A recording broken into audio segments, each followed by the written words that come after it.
Well, good evening and welcome to class number 6, Introduction to Composition and Research. Tonight we're going to talk about outlining and clarity in writing.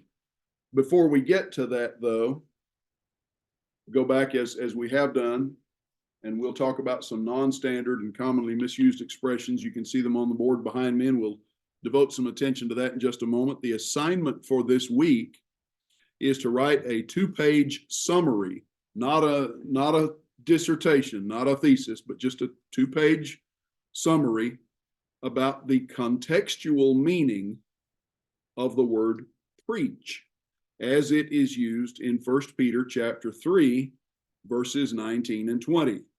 Now, contextual means you're talking about preaching in that passage. So 1 Peter chapter 3, verses 19 and 20. We read there, really the context begins at verse 18. Christ also suffered once for sins, the righteous for the unrighteous, that he might bring us to God, being put to death in the flesh, but made alive in the spirit, in which he went and preached, or proclaimed, the English Standard Version says, to the spirits in prison, because they formerly did not obey when God's patience waited in the days of Noah while the ark was being prepared, in which a few, that is, 8 persons, were saved or brought safely through water. The word preach or proclaim in the English Standard Version in 1 Peter chapter 3, verses 19 and 20. 2-page summary paper on the contextual meaning of that word. Use at least 3 linguistic resources, lexicons, Bible, software, other Greek reference works, whatever you have at your disposal. Remember that studylight.org and Blue Letter Bible, both online, will include sufficient resources that you can do this. If you don't have those things in your possession and don't have access to them in the church library, the local library, also, at least 3 Bible study resources, commentaries, magazine articles, historical references, things of that sort. Document your sources in a works cited section at the end of the paper. And you can consult the Modern Language Association format for that. That's due next week. All right, let's talk about non-standard, commonly misused expressions. You may be wondering, why do you do this every week? Because even if some of these expressions are not familiar to you, maybe they're regional in their usage, they are visual, audible alerts, if they're written or if they're spoken, to those that are reading what you write, those who hear what you say, preachers. They're visual and audible alerts that your knowledge, your understanding of vocabulary and English grammar is not quite up to snuff. You may look at that and say, well, that shouldn't matter. People understand what I say, I get by just fine, and that's probably all very well and true. However, you want to try to reduce as much as possible things that would distract or cause people not to take what you have to say with respect to the gospel of Jesus Christ and the condition of their souls seriously. You want to try to reduce that as much as you can. And one of the simple ways you can do that is through the use of normal, standard English vocabulary and grammar construction. So, number 1, alumnus versus alumna, and alumni versus alumnae. These are words that are not frequently or commonly used in 21st century English, at least in the United States. They're all related words. These two, alumnus and alumna, are the singular forms. Alumni and alumnae, and this is probably the only one that you will hear routinely, alumni. Those are both plural forms. Let me close this door.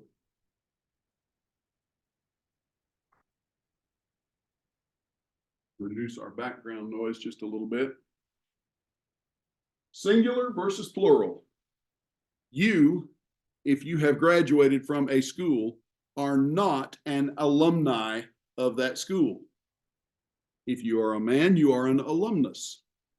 If you are a woman, you are an alumna. An alumnus is a male graduate or former student of a school or college or university. An alumna is a female graduate or former student. Alumni, the commonly used word, commonly misused for that matter, and alumnae are the plural forms. Now, alumni is also the generic form. It can refer to both male graduates and all graduates. So alumni can include both men and women. Alumnae, however, includes only women. All graduates, whether they are men or women, are alumni of a school. All men graduates or former students are alumni. Only women are alumnae. And you perhaps are thinking to yourself, well, how often am I going to use these words in a sermon or an article? You might be surprised. Number 2, expressions. Being as and being that are non-standard terms, non-standard ways of saying either because or since. Well, I went that way being that I had to stop there anyhow. I stopped there being that I had to go that way anyhow. What you're really saying is, I went that way because I had to stop there. I stopped there since I had to go that way anyhow. Those are non-standard terms. They don't belong in formal writing or proper speech. Now, the third one, 3 variations. Differ from, differ with, and differ to. Differ from compares things. How does this pen differ from this highlighter?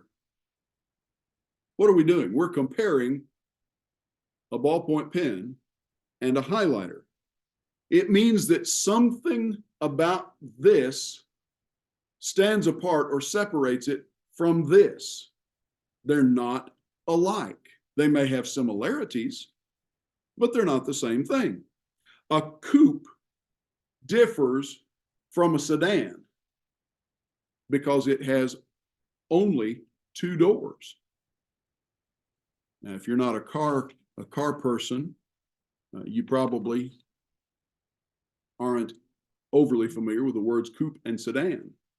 And given that sedans are becoming increasingly rare in the 21st century automotive world, both words are becoming obsolescent, if not downright obsolete.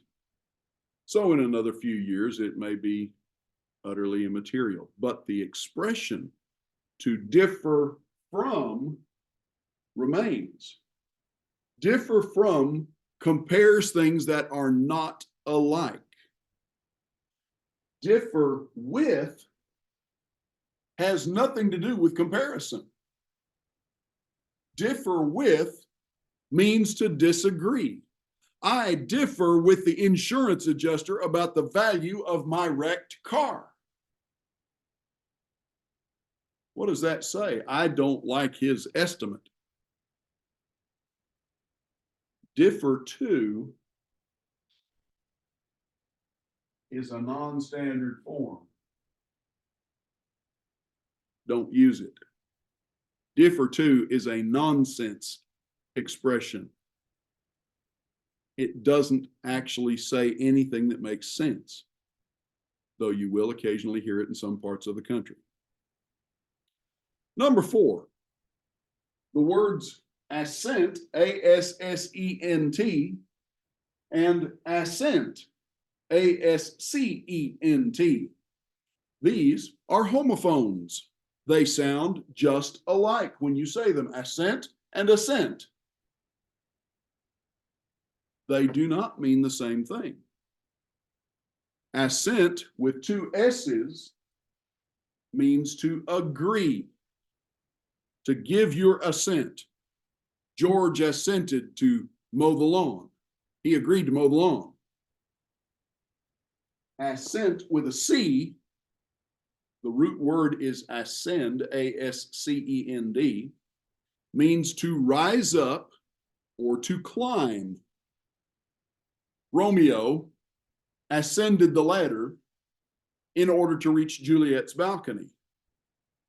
He climbed the ladder. The prince's ascent to the tower was by means of Rapunzel's hair. I've always wondered if that didn't give Rapunzel a headache, have somebody tugging on her hair like that. Number 5, ensure versus insure. To ensure something, E-N-S-U-R-E, means to make certain of it. Ensure that you lock the door when you leave the church building. Make sure the door is locked. Insure, I-N-S-U-R-E, means to purchase insurance. I insure every automobile I own because I don't want to lose the value of them if someone runs into them. Insure is to purchase insurance. So, to put it in perspective, when you buy a new car or a new house, ensure that you insure your purchase. All right, enough of that. That's not to say that these are unimportant. The way you express yourself, whether in speech or in print, has a dramatic impact on how willing your hearers or your readers are to listen to what you have to say. All right. Before we move on into the body of our lesson, our study for tonight, I want to direct your attention back to the subject of last week's class, where we ended up talking about coherence, concision, coherence, and cohesion. There are a few more things I want to point out to you related to those qualities. Now, if you will remember,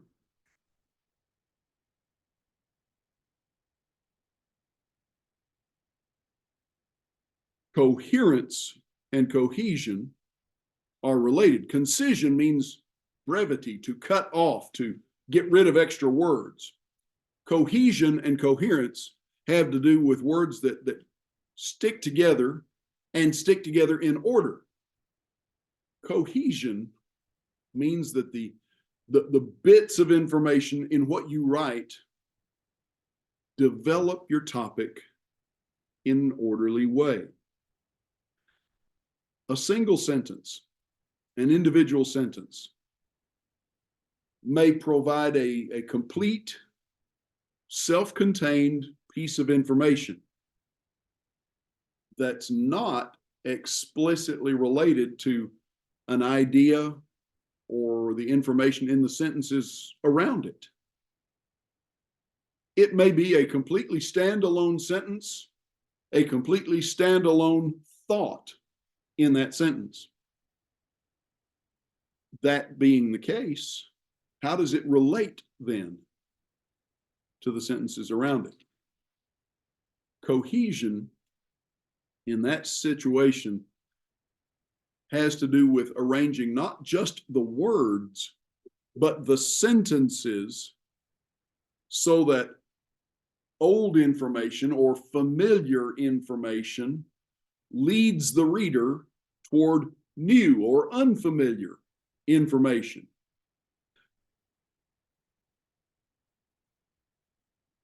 A big part, since this is the Georgia School of Preaching and Biblical Studies, a big part of what preachers do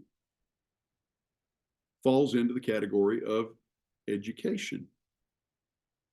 Moral education, biblical education, that sort of thing. And in the course of that educating, whether it's by spoken word in a sermon or Bible class, or by written word in a bulletin article or a book or something of that sort,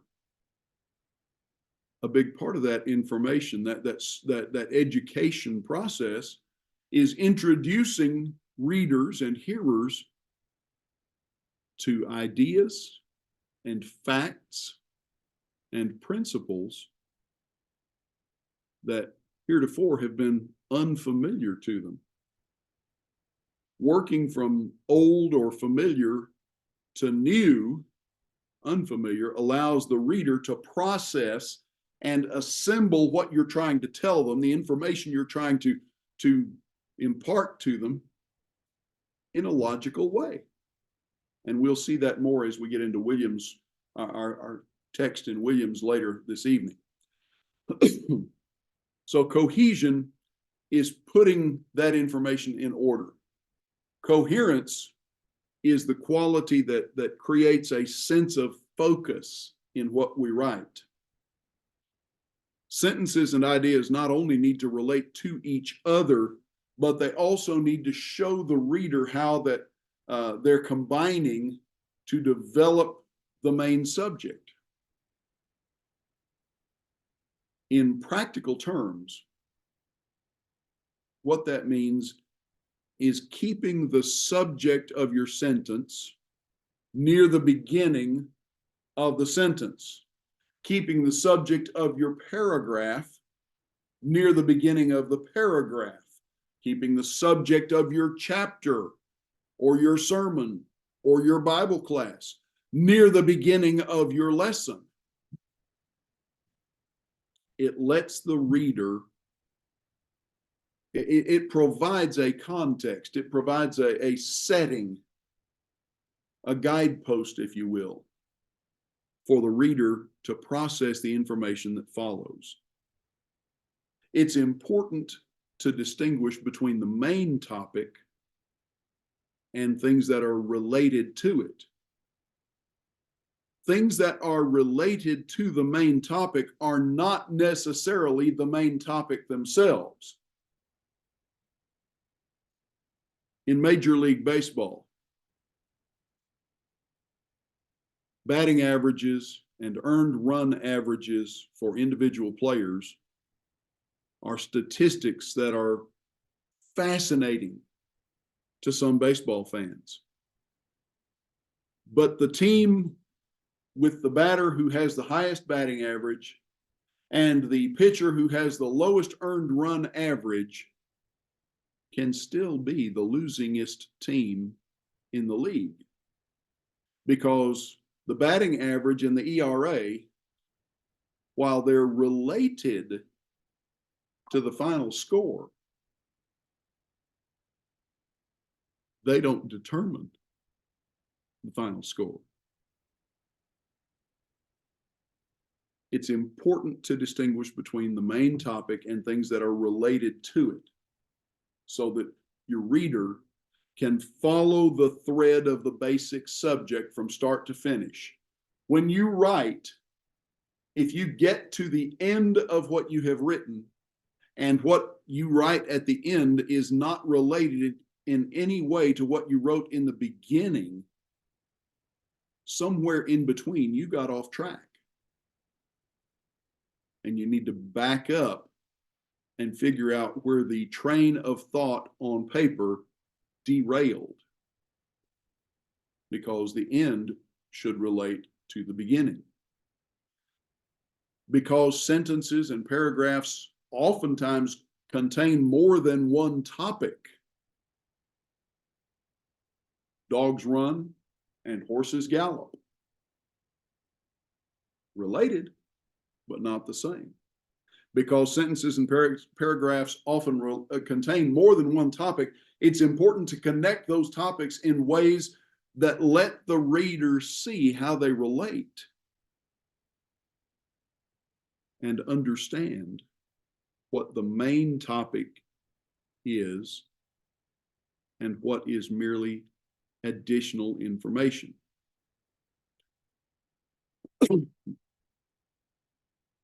Let's talk about clarity. Clarity in outlining specifically. Outlining the main topic, outlining the information that supports that main topic on any given subject is a very useful, very effective way to sharpen your cohesion and your coherence in writing. Outlining consists of identifying the essential bits, the absolutely necessary bits of information that you possess, and then arranging only those bits of information so that the message that they convey is clear and vivid in your mind. Someone else looking at your outline might not be able to make head nor tail of it.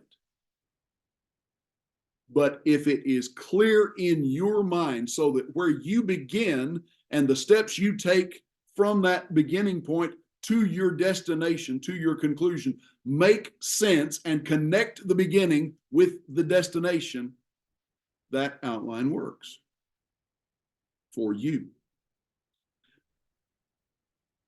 By distilling a subject down to the absolutely essential facts, key words, if you will, what you're doing is identifying the bits of information that enable you to write a cohesive, coherent message. When you do that, when you've identified those pieces of information, then it becomes possible, and not just possible, but practical, to expand or to work from the simple to the complex in presenting that information without getting lost or without losing your reader along the way. So, take your textbook, if you will. And in the 6th edition, we're on page 118. This is lesson 6, and it's entitled Emphasis. And there are several quotes. I like the way that Williams begins the chapters with quotes, the lessons with these quotes, because they relate to the subject of the chapter. In the end is my beginning, says T.S. Eliot. We might have expressed it slightly differently. In the end lies my beginning. If you may recall, a week or two ago in writing, I suggested that you begin not with the introduction, but with the main body of your article, your research paper, whatever it is you're writing. Begin with the substance of it. Write your way through the substance to the conclusion, and then go back and write your introduction. Now, I'm not contradicting what I've told you about outlining. Begin, key points, conclusion. What I'm talking about there is the process of thought development. The end is my beginning. In the end is my beginning. In the end lies my beginning. If I know where I'm going, then I can figure out from there where to begin. Solomon wrote in Ecclesiastes 7 verse 8, the end of a matter is better than its beginning.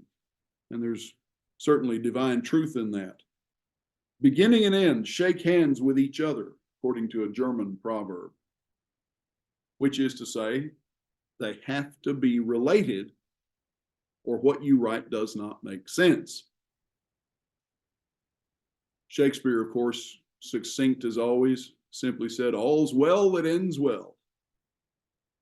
But now I want to direct your thought to the words of Gabriel Garcia Marquez, one of the greatest Spanish language writers of the 20th century. Marquez says, one of the most difficult things is the first paragraph.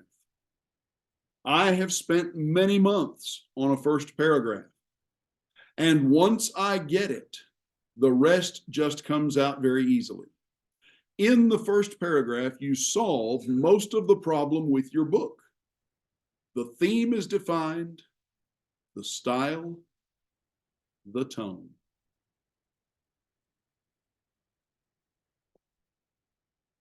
What Marquez does not say is that in those many months, what's going on in his mind? He's working out all the main body, reaching the destination so that he can figure out exactly where to begin.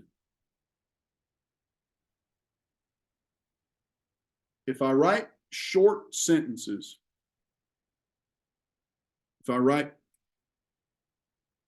with short topics, short subjects, name a few central characters, join them with vivid, strong, active verbs, odds are good that I will get everything in the sentence in the right place. Odds are good that it will make sense from start to finish.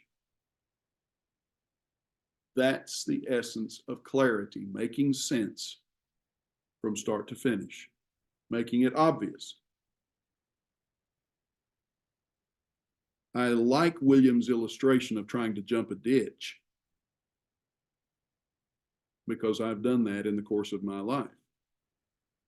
And it is certainly easier to jump a ditch with a running start than it is from standing still. The running broad jump compared to the standing broad jump will always yield a much longer distance.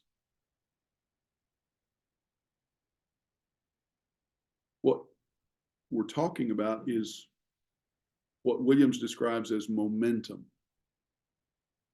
Water tends to run downhill, and the steeper the grade, the faster it runs. A couple of illustrations, and I'm not going to spend a lot of time on Williams's examples and illustrations tonight, but these do serve an excellent purpose in this case, talking about clarity. Number one, a sociometric and actuarial analysis of the Social Security revenues and disbursements for the last 6 decades to determine possible changes in deficit projection methods is the motivation for this study. Are you still awake? The alternative to that. In this study, we analyzed Social Security's revenues and disbursements for the last 6 decades using sociometric and actuarial criteria to determine possible changes in how to project deficits. Both sentences say the same thing. The first sentence takes you 19 words to get to the verb.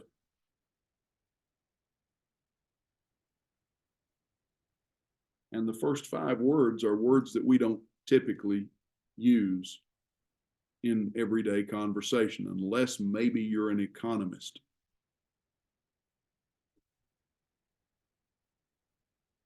The second sentence, the second example, takes you 16 words into the sentence before you hit a word that might be unfamiliar. And that second sentence could basically stop at word 16. And the rest of the information about sociometric and actuarial criteria could be buried later on in the report. What's the essence of either sentence? We're analyzing Social Security's revenues and disbursements for the last 6 decades to determine possible changes. All the rest is detail. Now, these are examples, both of them, of relatively complex sentences.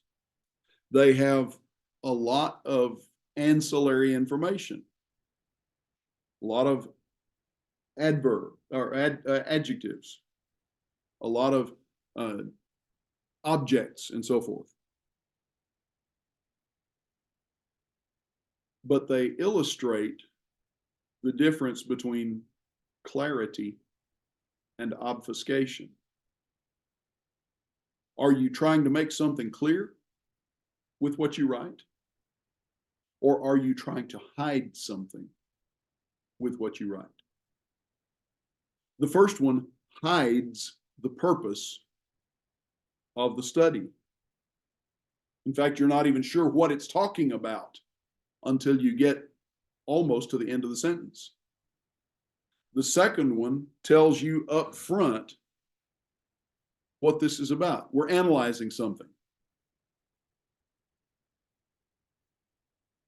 Put complex, unfamiliar things at the end of the sentence, whether it's a complex, an unfamiliar word or a complex phrase, complex clause.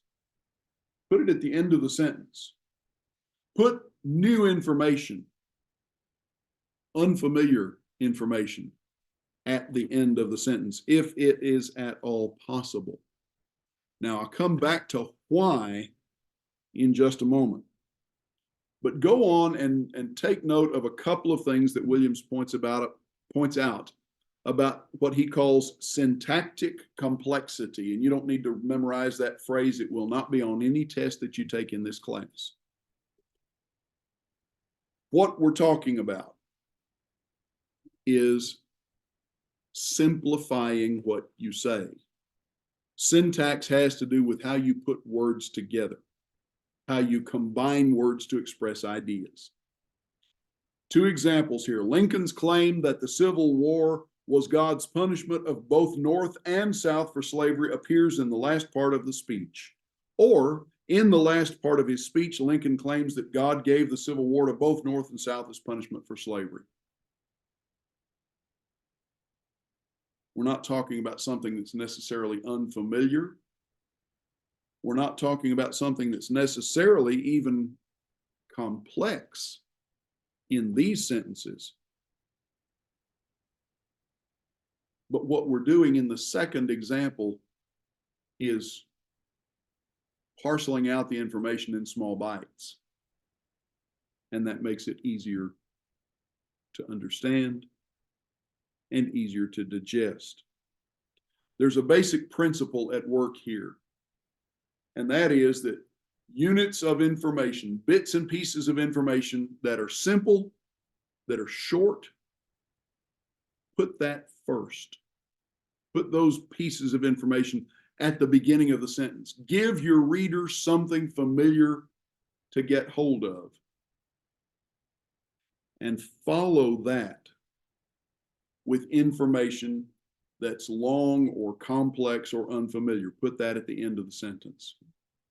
Now, the reason for that relates to unfamiliar language. How do little children build vocabulary? Little children, 2 and 3 and 4 and 5-year-olds, build vocabulary. They learn what words mean by context. They hear mama or daddy use this word, and after so many hearings of that word, they begin to figure out what it means. They begin to relate this word with this object, or this word with this action, or this word with this emotion. That's one of the reasons that the average child's first word is not mama or daddy, but no. because before children actually learn to string words together into intelligible sentences, they're already figuring out the meanings of words. And what do little children hear 100 times a day? But no. No, precious, don't do that. No, don't eat that. No, don't go there. No, don't. No, don't. No. And they learn that word means they should not do this, eat that, go there. They learn that that word is synonymous in some contexts with stop doing that. Stop going there. Stop eating that. Little children learn word meanings by context, but context only gives so much information. What that means to you as a writer is that when you have a complex idea to express, or you have some unfamiliar words that need to be included in a sentence, you start with simple, direct, familiar ideas, objects, words, and progress to the unfamiliar, the complex in your sentences and in your paragraphs. By the way, that's not to say that your paragraphs should become increasingly hard to read. That's not what I'm saying. But you start with the simple and progress to the more complex so that your reader has the opportunity to build a context for this unfamiliar or this complex thought, and thereby begin to understand it. A couple of examples that follow this in unfamiliar language, and I won't take the time to read all of either one of them. I think a little bit of each will illustrate the point. Number 1A, unfamiliar language. The role of calcium blocker drugs in the control of cardiac irregularity can be seen through an understanding of the role of calcium in the activation of muscle groups. And that's not even the end of the statement. That's just the pause for breath point. Number 2, when a muscle contracts, it uses calcium. Okay, that much I understand. Now, build from there. If you don't know much about musculature and chemistry and how muscles take up chemicals and so forth, the second one makes a whole lot more sense. And it gives you a building block on which to hang your understanding. So, without going into any more of that, flip the page and just note that these principles apply not just to simple things. They apply in every area of writing, whether it's technical writing or advanced scientific writing or theology or writing a novel. They also apply to preachers both in speaking and in writing. The object of the exercise. Never lose sight of the object of the exercise, which is to make yourself understood, to create in the mind's eye of your reader the image that exists in your mind as you write, to impart to the reader the understanding that exists in your mind. So, when you're unfamiliar with some technical term or some technical phrase, your reader is likely to be unfamiliar as well. If you can describe it so that you understand it, chances are your reader will as well. Start small Start simple and move to the complex or the large. Now, let's talk about emphasis and stress. And here we're talking about qualities that in speech we don't talk about. We hear them, we interpret them, we see them, we understand them. Gestures, pitch, inflection, intensity, volume. Those are all aspects of speech that we register and interpret on the fly without even thinking about it. About the only ways that we have in writing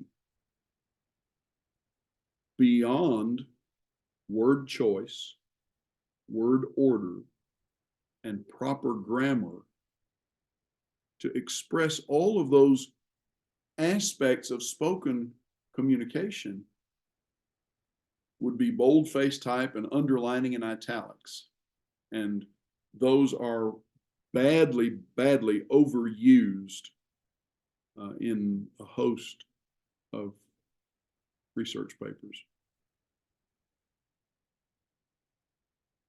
You look at the last few words in a sentence for the new information, the complex ideas or thoughts.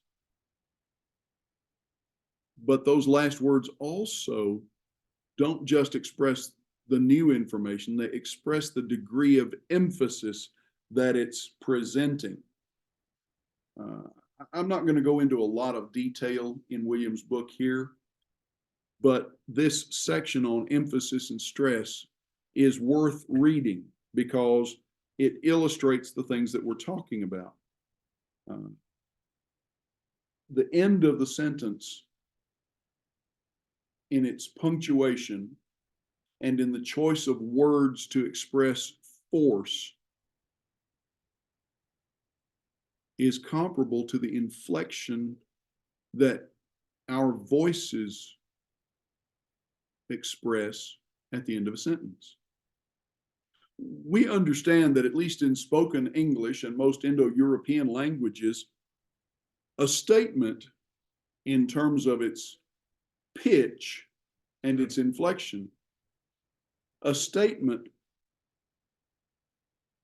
ends on the same level as the rest of the sentence, or maybe a slight downward pitch. That doesn't show up very well on the board, but I think you can see it. A question, on the other hand, this would be a statement.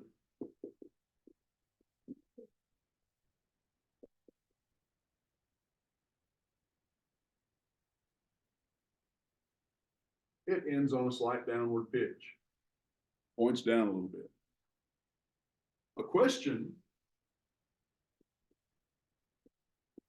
on the other hand, ends on an upward pitch.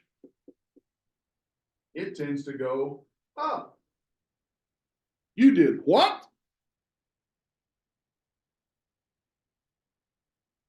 In speech, those are audible cues that express to us that this is a statement of information or fact, whereas this is a request for information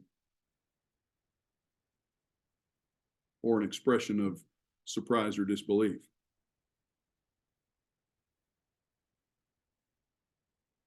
That's what this section on emphasis and stress is about. How do you reflect these things on paper? Not just with punctuation, but also with the words that you choose. How you manage your words at the end of the sentence in that concluding stress position, as Williams describes it. That goes a long way toward establishing what your reader hears in their mind as they read what you write.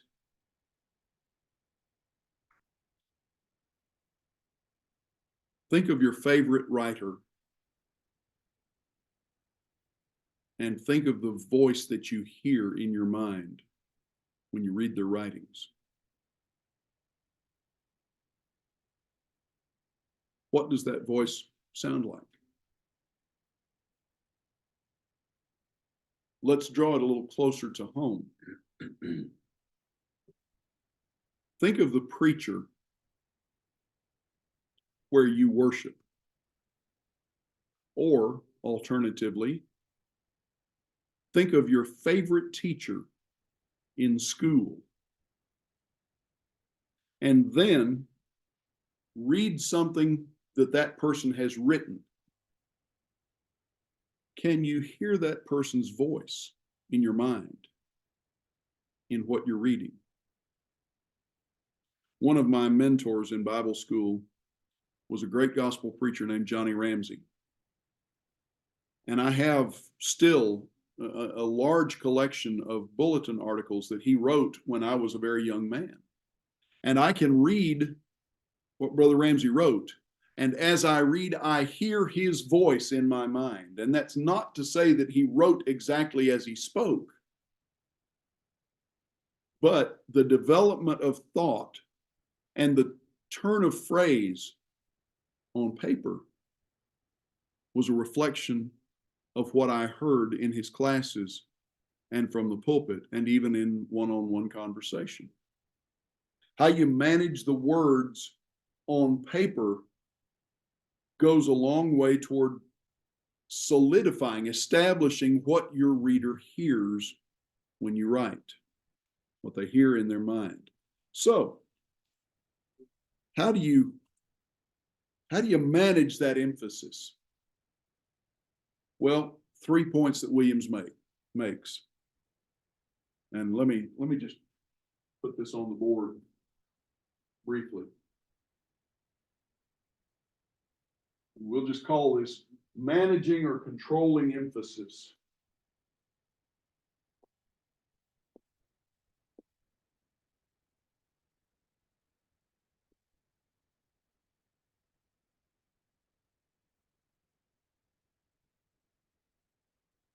The object here is to keep control of what's going on in your reader's mind. So, number one, trim. Trim the end. Trim the end of what you're writing. Number two, shift peripheral ideas, Williams calls them. I would say shift related or unimportant, non-essential ideas. Shift them to the left. Number three, shift important ideas to the right. So shift left. Number three, shift right. Non-essential or unimportant, essential or crucial ideas. Do those things in order to put the emphasis where you want it. The next thing in this chapter are syntactic devices. And I don't want to go into a lot of, I don't want to read through this with you. You're perfectly capable of reading and understanding this on your own. But I do want to touch these things. Passive voices, passive verbs. Passive verbs have their place. They have their use. They're not wrong.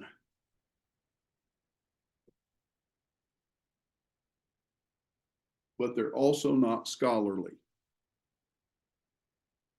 They're not proof that you're smart.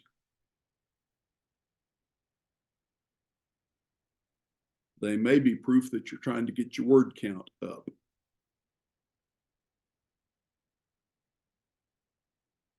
Passive verbs have their place, but do not overuse them. Number two, let's just list these. Syntactic devices.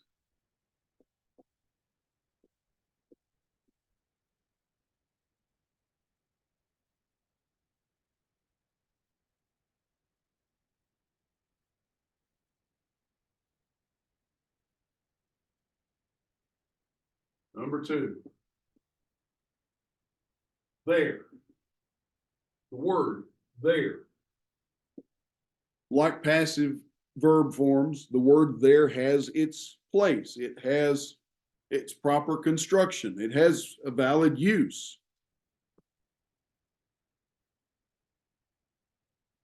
But what does it mean?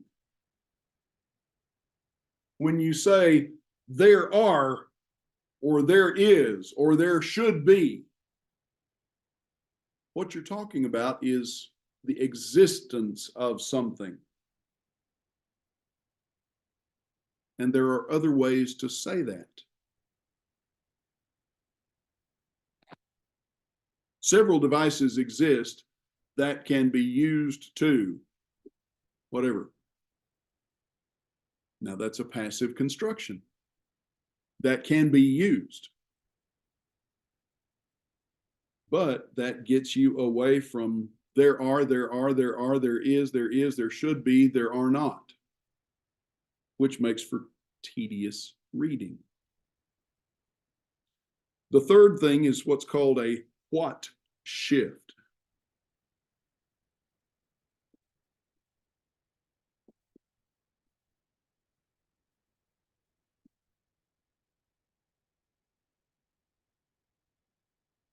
And that's simply a way around misusing or overusing what, the word what. What we need is, no, it's a passive form. Make it active. We need. It's a little bit redundant. What we need is this.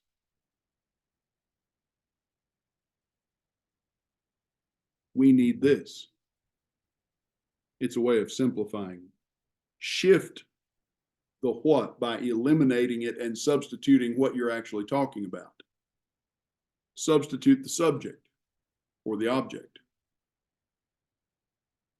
Related to this, numbers 4 and 5. The it shift. Number 1, and the it shift. Number 2. In the first case, what we're talking about is the use of the word it to reverse the positions in a clause. It seemed inevitable, or it once seemed inevitable, that oil prices must eventually rise, the example that he gives here.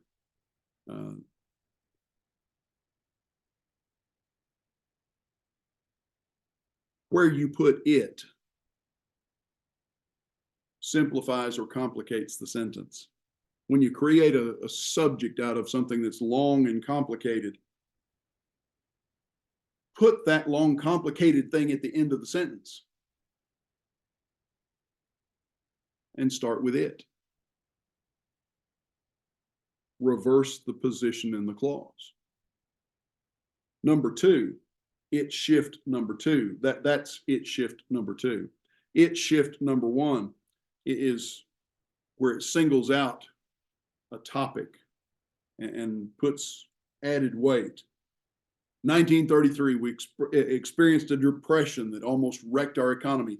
It was in 1933. That puts emphasis on when, on the detail there. So, emphasis, clarification. It shift number 1 emphasizes, it shift number 2 clarifies, simplifies.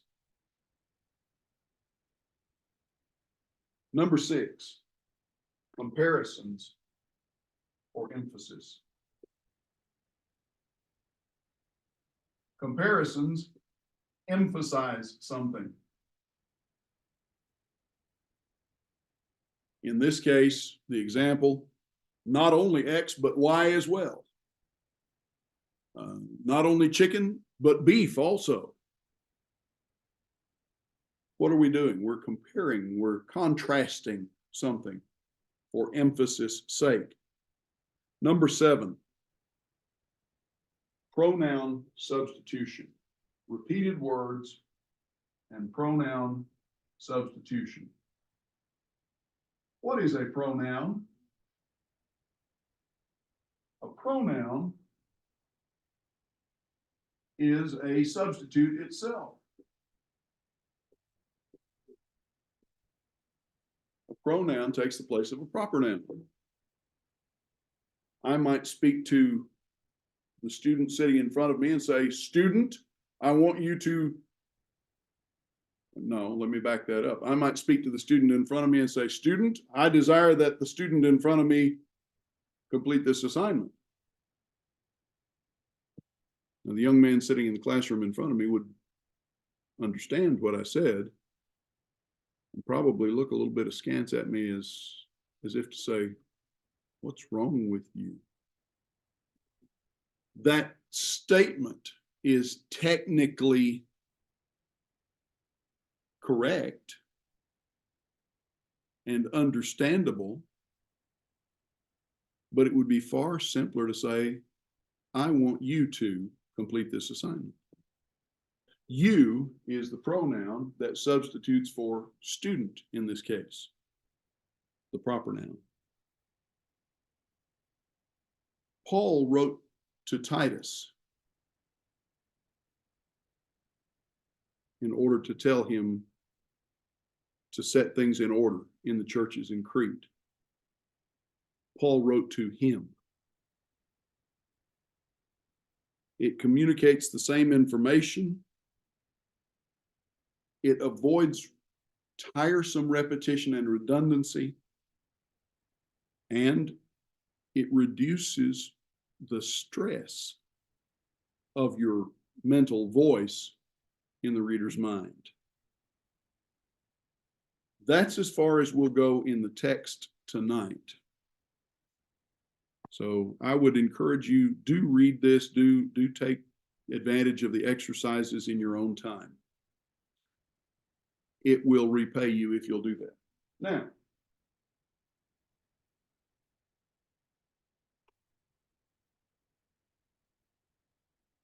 it's 7:35. We'll pause for about a 15-minute break, and then we'll come back and talk about outlines.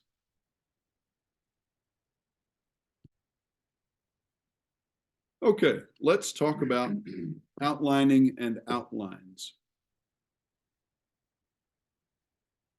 We've talked a little bit about outlining in the context of preparing to write, getting your idea and getting sort of a mental roadmap, a scratch pad back of the envelope roadmap of how you're going to get from the beginning to the end. Introduction, main points, conclusion. Let's be a little more specific now, talking about outlines. The first thing to note about outlines is that you prepare outlines differently according to the purpose for which you're outlining something. When you outline an idea, a few key words, a sentence or two, maybe all that you need for your introduction, all of your main points, and your conclusion. In a related thought, take this idea, the few key words, the basic point, the summary, take that and apply that, for instance, to a Wednesday midweek Bible study devotional. Most congregations, when they meet on Wednesday night, will have a period of devotional with a couple of songs, a prayer, an invitation of some sort, an appeal. And then they either dismiss 2 classes or they do that after the Bible classes. In that context, take this idea, a few key words, a sentence or two for each point. Try to develop that into a 90-second devotional. Start to finish, invitation included, introduction, main point, Wednesday night devotional should really have only one or perhaps two main points. It's not a sermon. Introduction, main point, summary, call to action. That's your invitation. Vivid, energetic, 90 seconds start to finish. That will hone your organizing skills. But this is not a homiletics class. This is composition and research. So, outlines, different purposes, different kinds of outlines. I'm going to show you tonight a basic form of outlining. I've already mentioned it before. It's called Barnes' Basic Outline. Please don't ask. I don't know who Barnes was. That's how it was described to me. But we'll use the examples of sermon outlines and Bible class outlines to illustrate some of the basic differences in the kinds of outlines that a typical preacher might need to develop in the course of his work. These things relate to writing because the same skills, the same principles are at play in these things as in writing. A sermon outline arranges information to be presented as a monologue.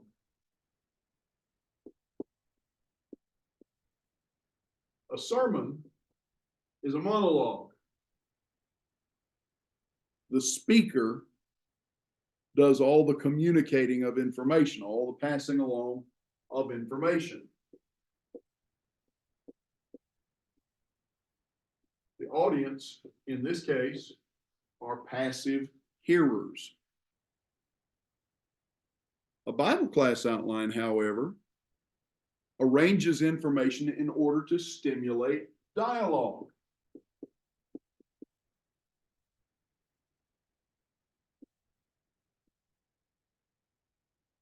Two-way communication. And it may be done through asking questions or soliciting comments or things of that sort. Most sermon outlines are prepared for use only by the speaker, by the preacher. Bible class outlines, on the other hand, may be prepared for use as handouts or as lesson guides for each student. Now, that difference should make something screamingly clear. The sermon outline may not need to be as complete or as fully developed as the Bible class outline, because the preacher is likely the only one going to read or use it. And if it makes sense to him and enables him to hold in his mind a firmly, fully developed picture of the information he's trying to communicate, then whether it is 5, 6, 7, 8 pages long or fits on a 3x5 card on one side with extra space, makes no difference. It works for him. The Bible class outline, on the other hand, because it is typically meant for use not just by the teacher or preacher, but also perhaps by the students, needs to contain enough information to convey complete thoughts, complete ideas. It should provide enough information for the student or the reader to find his way from the introduction of the topic through the main thoughts and the applications to a clear conclusion, even if the student is not present in the classroom for the class. Sermon and Bible class outlines will differ from person to person. Some preachers preach without notes. C.H. Kohler has an excellent homiletics book. It's an older book, but it's well worth having, entitled Expository Preaching Without Notes: How to Take the Bible and Expose the Text, Explain It, and Do It Without Notes. But that's not to say that those preachers who preach without notes don't have or use notes. One of the finest expository noteless preachers I've ever known actually had file cabinets full of sermon outlines. He just didn't use them in the pulpit. He prepared and outlined his sermons meticulously. By the time he was done, he didn't need the paper to preach the lesson. A Bible class outline for use by the teacher only might contain only a few key points, but something that's to be handed out to the students needs to provide much fuller information, regardless of whether or not the teacher needs to have that information in front of him. Now, what does that have to do with composition and research? This. A composition has much more in common with a Bible class handout outline in terms of its structure, in terms of the volume of information that you would put into the outline of a research paper or a thesis or a dissertation. It has much more in common volume-wise with a Bible class. In its style, what it's aiming at, where you're going with it, has much more in common with a sermon outline than it does a Bible class outline. So, outlining for writing.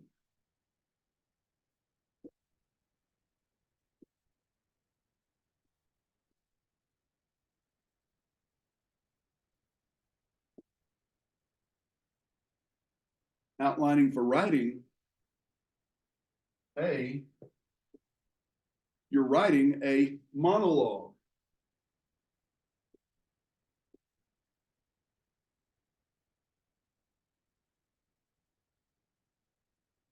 So stylistically, in terms of the way that you would arrange and organize the information, it's going to have something in common with the sermon outline. But in terms of volume of information, the reader needs a fuller outline.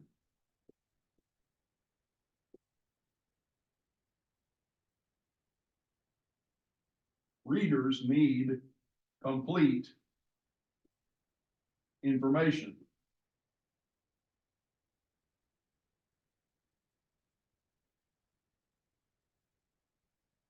Now, we're talking about outlines. We're not talking about prose. We're not talking about the finished product. So why do these things matter? They matter because the process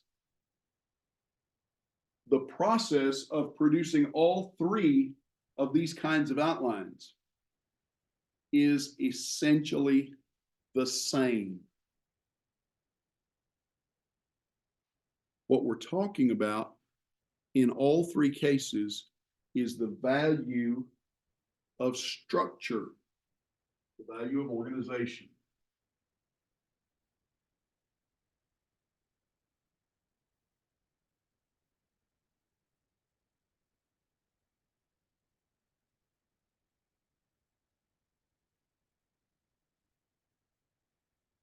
I am, among other things, the son of an artist.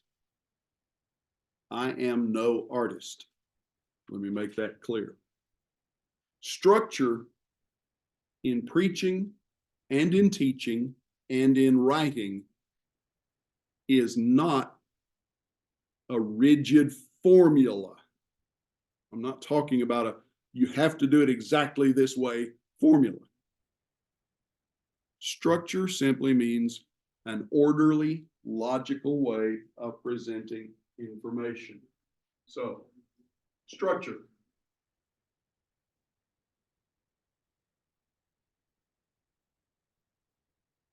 An orderly presentation of information.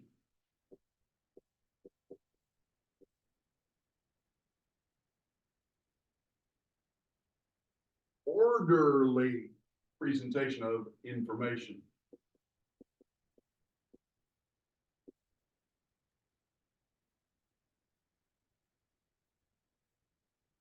We live in an orderly universe. God organized the solar system so that the earth neither bakes nor freezes, and all of nature conforms to his very orderly, logical design for it. In Genesis chapter 1, verses 11 and 12, and chapter 1, verses 24 and 25, Moses, by inspiration of the Holy Spirit, emphasizes that very point.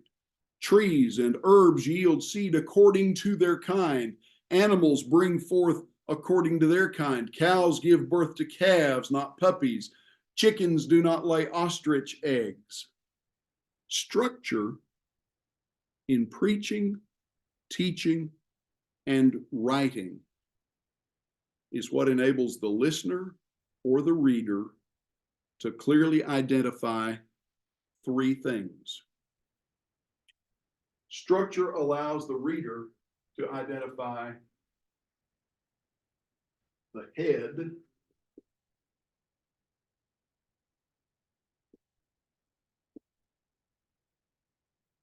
the body,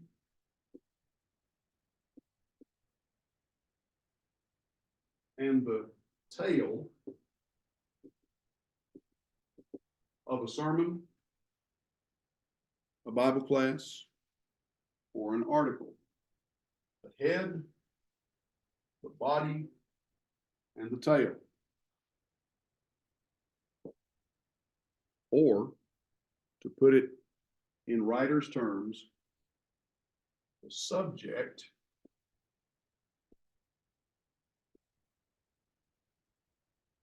the substance,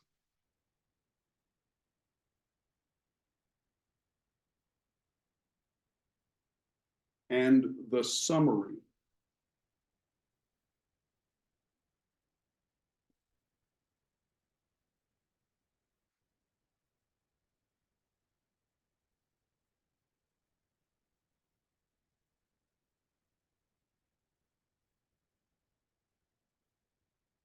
That's my level of artwork.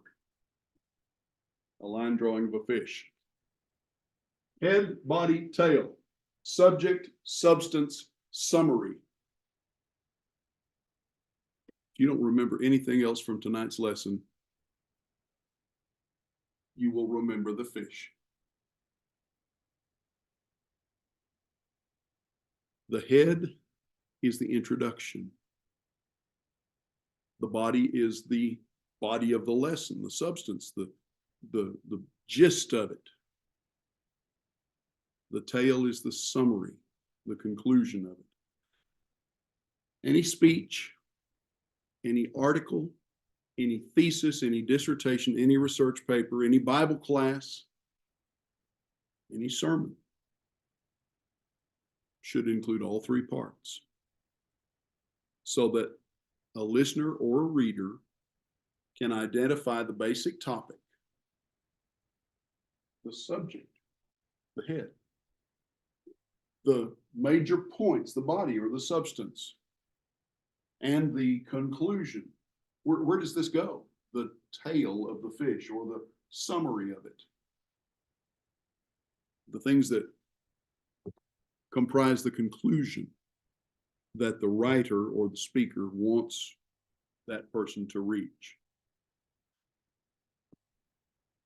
Writing about sermon preparation, the late Brother Tom Holland offers three main reasons that sermons, and these apply to written information as well, but three main reasons that they should be prepared rather than presented off the cuff.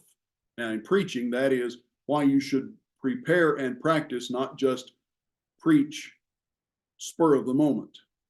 In writing, that relates to why you should write, read aloud, and rewrite, and then maybe read aloud again and rewrite again.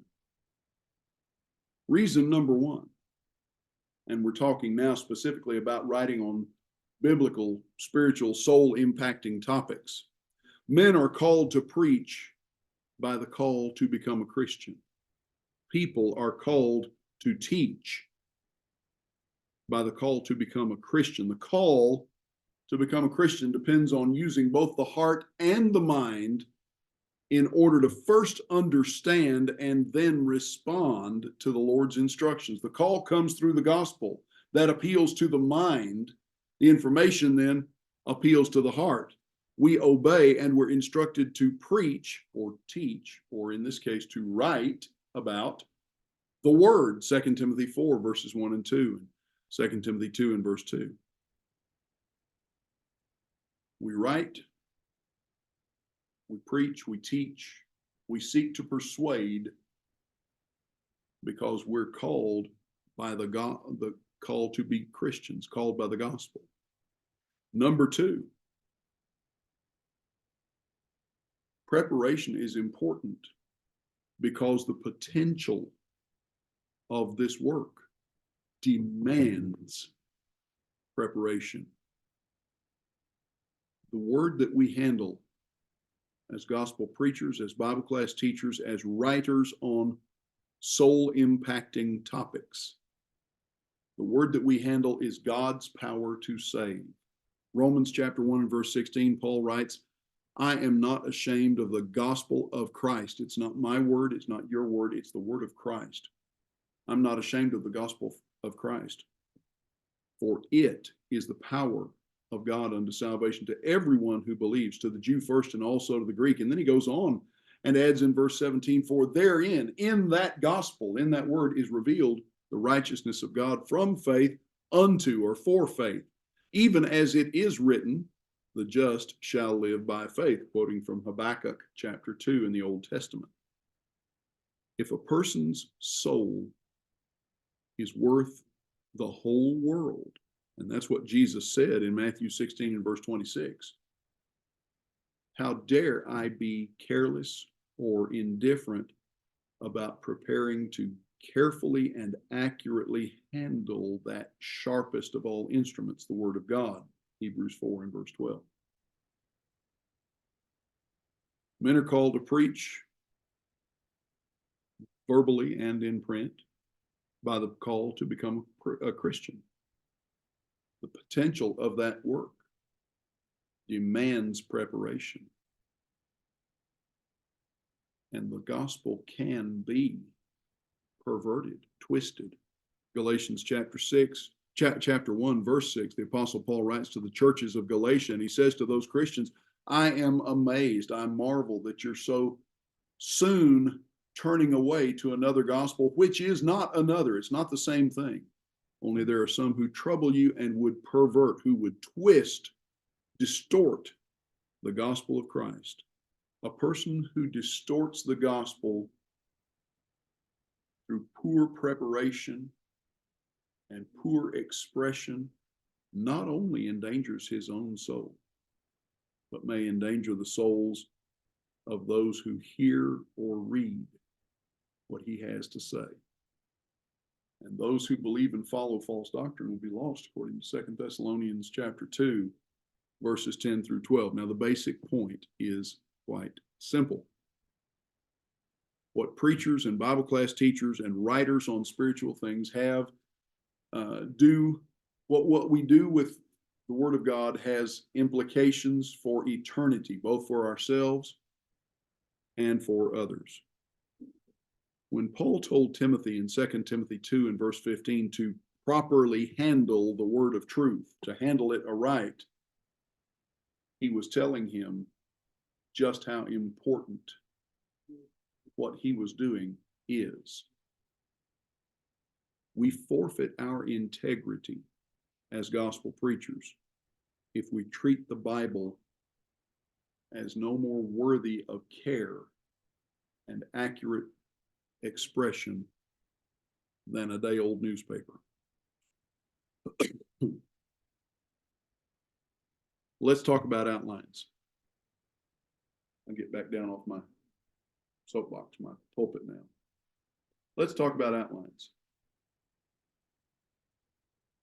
And in preparation to that, let me say that perhaps the most frustrating recurring struggle many preachers face can be summarized in a single question. What shall I preach? What shall I teach? What shall I write about this week? Those who preach regularly, who teach regularly, who write on a regular basis. Pause here. If you are going to preach the gospel, write. If the church where you labor does not have a weekly blog or bulletin, start one. Ask permission of the elders, start one, and write something designed to encourage, to lift up, to inform, to edify. Write something every week. I promise it will sharpen your thinking skills. It will sharpen your preaching skills. And it will enlarge your impact in the kingdom where you are.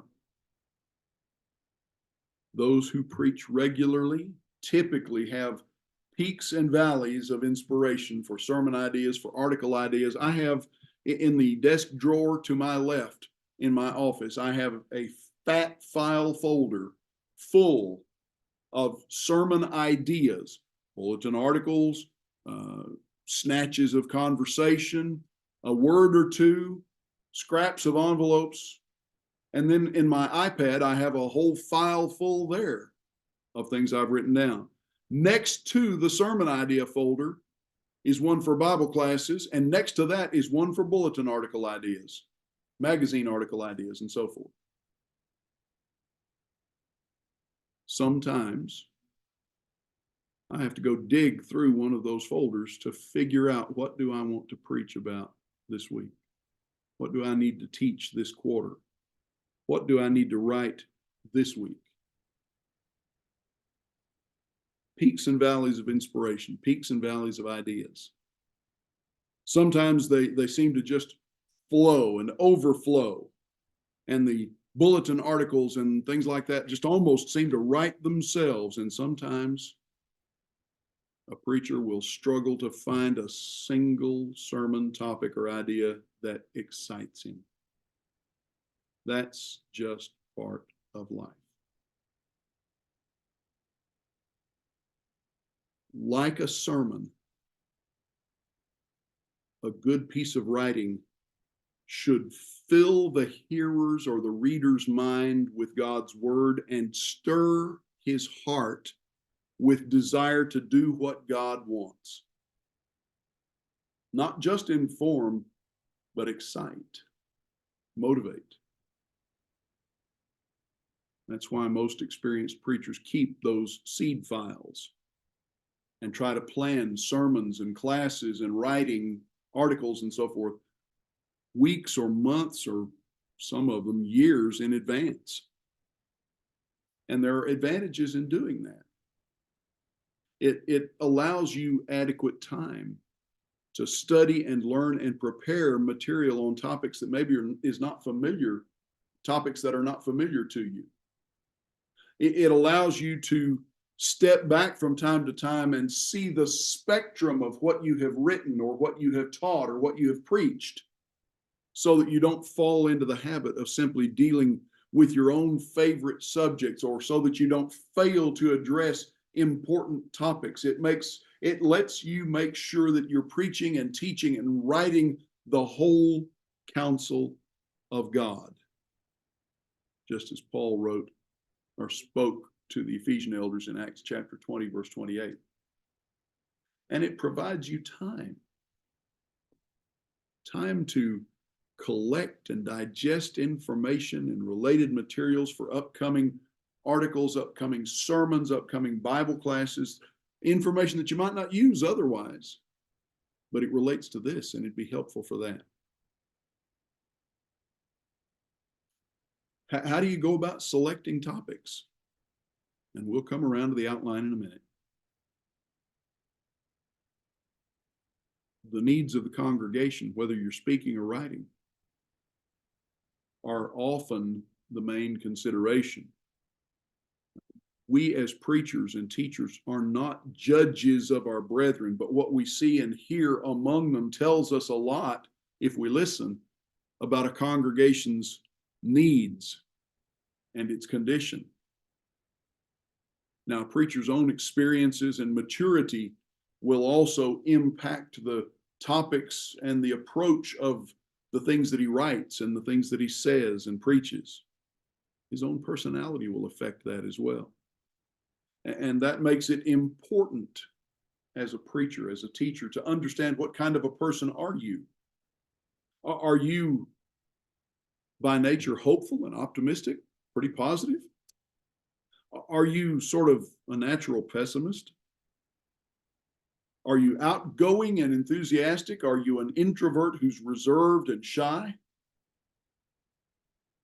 A wife and a few trusted brethren can be very helpful in making an accurate assessment of those things. Sometimes the way we see ourselves and the way others see us are not exactly the same. It's important to emphasize here that what you write, what you prepare as a Bible class lesson, what you preach, all of these things, any in-depth writing that you do, the term papers for the school here, they should ultimately be audience-centered rather than subject-centered. Now, let me qualify that. I included in that the term papers that you write for the school. Let me back that up. When you write a term paper, a research paper, you are not writing to persuade your teacher. It's not a sermon. You are writing to demonstrate what you have learned about this or that topic and what conclusion that learning has drawn you to. You're writing to demonstrate, not to persuade, when you write an academic paper. Other than that, though, sermons, Bible class lessons, writing for magazines, for publication, for the local bulletin, a blog post, something of that sort, all of these things should be audience-centered rather than subject-centered, which is to say, you need to bear in mind where you want your reader, your hearer to go, where they should go with the information that you're providing. What you produce may be truthful and biblically accurate, but if it's not easy to understand, if it cannot be easily applied by the person who reads it, it's not likely to do them much good. Now, some topics never go out of style, as it were, with God. Brother Tom Holland, in his book, Sermon Design and Delivery, pages 42 to 47, gives some ideas here. First principles, doctrinal sermons, doctrinal articles and lessons in this case. In any growing church, there are always babes in Christ who need to grow. They've never heard these basic things before and need to hear them, read them. Sermons on Christian living, articles on Christian responsibilities, being a faithful disciple, being consistent in loving Christ, things of that sort. Lessons, articles, writing about the joy of Christian living. It is a great thing to be a child of God, and it gives us hope and peace, and we need to reflect that. And your writing needs to reflect that. Eschatological lessons serve two purposes. They motivate, and by reminding the reader that there's more to life than what's going on right here, right now, there's more to the Christian life than the upcoming election or something of that sort. By reminding your reader of that, they also educate those who might hold false positions, false doctrines about those things, like the kingdom of Christ and his second coming, so that they can be effectively refuted. Now, the purpose behind everything you write as a preacher, the purpose behind every Bible class you prepare, behind every sermon that you prepare to preach, should address four basic purposes. The purpose of what you write. Let me put this on the board.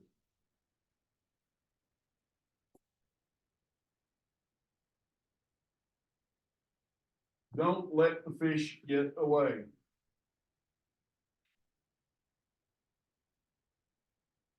Put your net out and reel him in.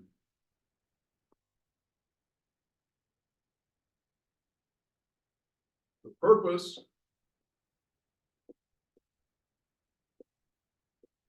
of what you write.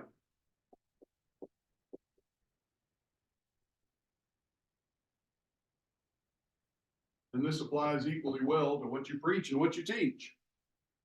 The purpose of what you write, number one, is to inform.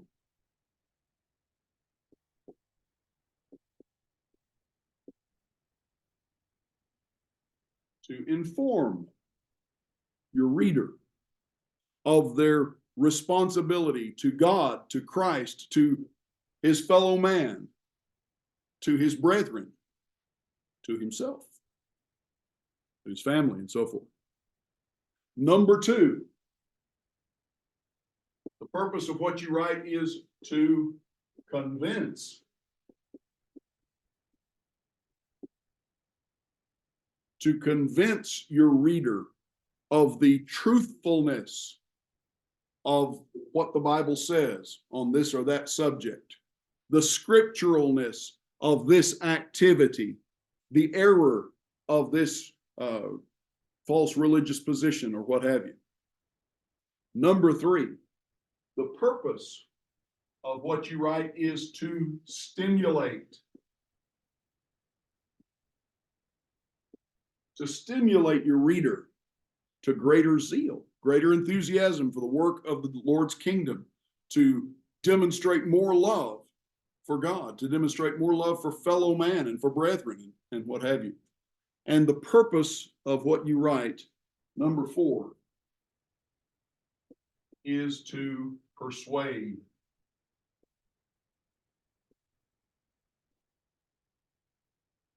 To persuade your reader to obey God's will, to be doers of the word and not hearers only, as James wrote in James chapter 1 and verse 22.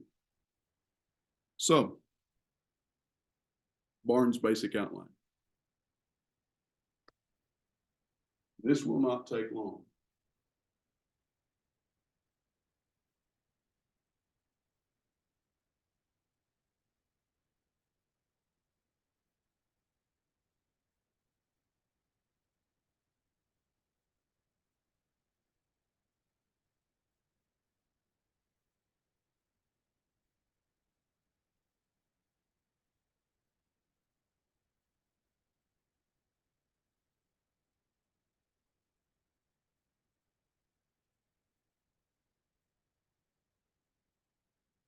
Barnes' basic outline does four things.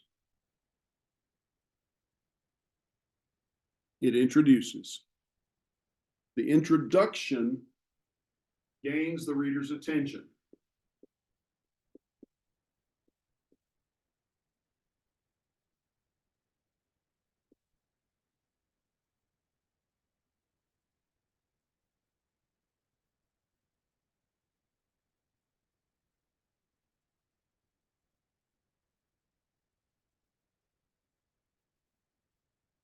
And I trust that you'll forgive the abbreviation at the end of the sentence. The introduction gains the reader's attention. It provides just enough information that your reader, your listener, if it's a spoken lesson, can figure out the basic topic,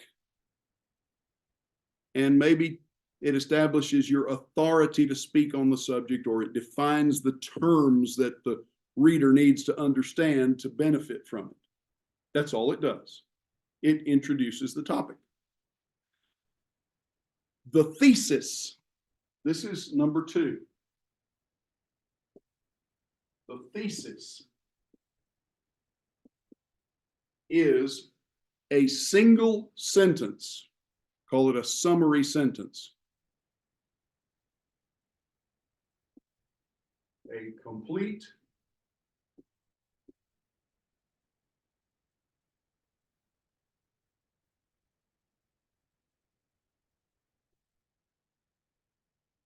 Complete sentence summary.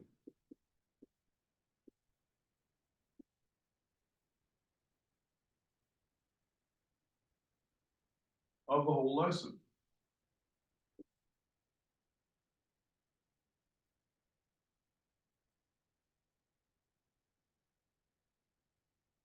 Or the whole article. A complete sentence summary.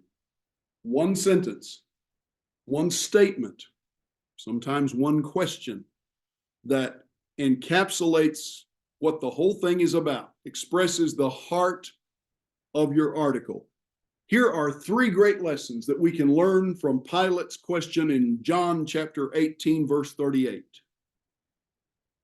And then you apply that. Number three, the text or the body of your article.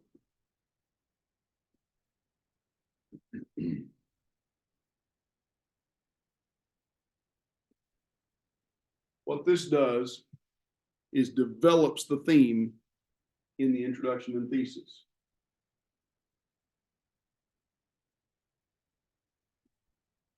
Develops and explains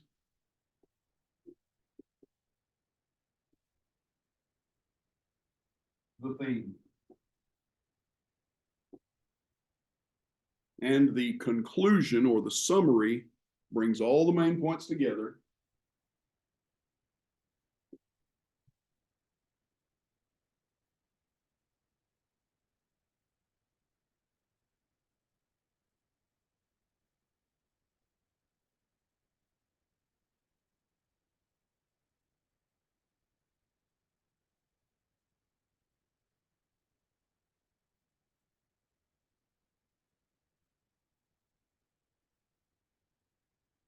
Brings all the main points together and then issues a call to action. Here's what you do with what I've just shown you. This basic outline works for sermons, for Bible classes, and for organizing the information for anything you write. Now, in form, here's how it works. Let me put this on the board and then we'll call it a class.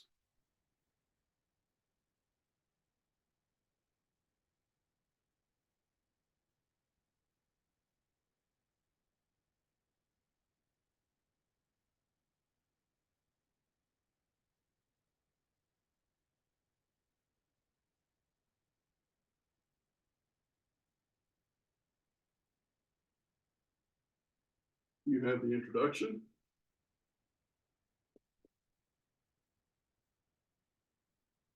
Which may be a paragraph, two paragraphs. If it's a research paper, it might be a page or two.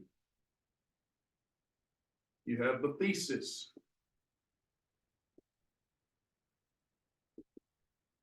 Now this might have point one, or point number one, point number two, letter A, letter B, however you want to organize it. We'll say letter A, letter B. It might even have sub point one, sub point two under each of those letters.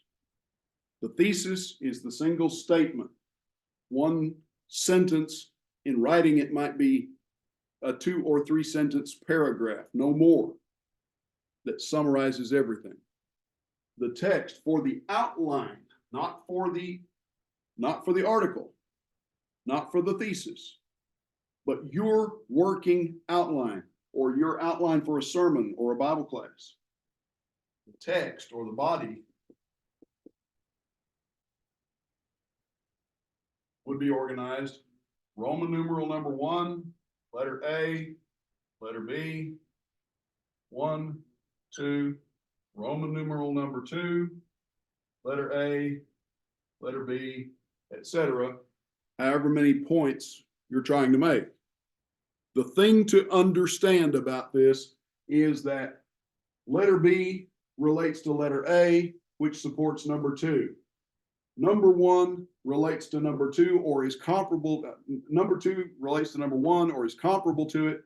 and they relate to or support letter B, which relates to or is comparable to letter A, which supports number 1.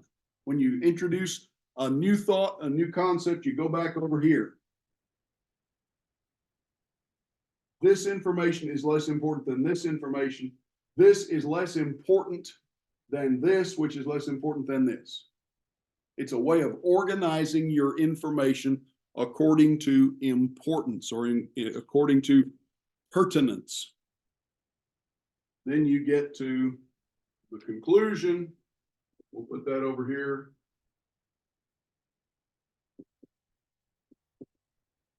And it works just like we described. It summarizes, it expresses what all this shows. For writing, this might take the back of an envelope for a 1-page or 2-page bulletin article. It might not require any more than that. A piece of scratch paper. For a term paper, it might take 2 or 3 pages because you're organizing your information when you're writing. You're using this outline to organize the information that you have gathered. You're organizing it into a logical, orderly, accurate presentation that takes us from the introduction of the idea to the conclusion, which is what should be done with it or how it should be used. In a sermon, that leads to the invitation. We'll stop here and give you a little time back this week. Don't forget the assignment. Don't forget to examine the context of the passage.